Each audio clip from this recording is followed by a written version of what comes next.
নমস্কার, চলে এসেছি আবার একটা ভিডিও নিয়ে। তোমরা সবাই কেমন আছো? আশা করি সবাই খুব ভালো আছো। আমরাও আছি খুব বেশ। ভিডিওর শুরুতে সবাইকে জানাই আমার অনেক অনেক ভালোবাসা। এই ভিডিওটা হলো যেই ভিডিওটা গতকালের ভিডিওটা যেখানে শেষ করেছি, এই ভিডিওটা তার পরের থেকে শুরু। বিকাল থেকে আমরা বিকেলে ছাদে উঠেছিলাম। আমাদের বাড়িতে আছে ড্রাগন ফলের গাছ।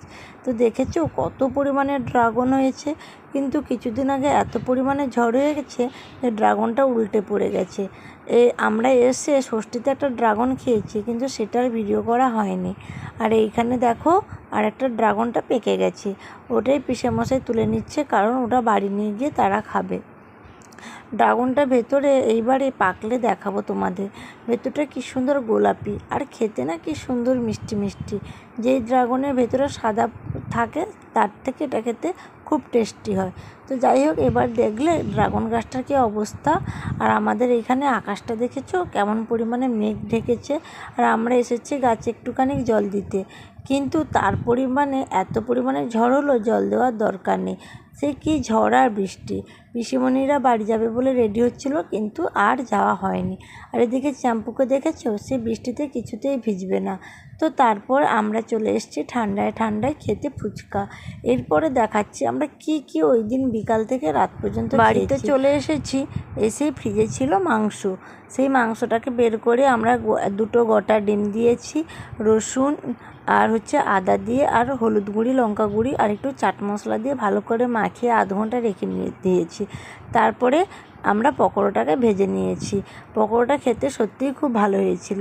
আর এত ঠান্ডায় ঠান্ডায় আরও কী খেতে ইচ্ছে হয়েছে দেখো। বর এটা খেয়ে বলো চলো একটু আলুর পকোড়া বানাই।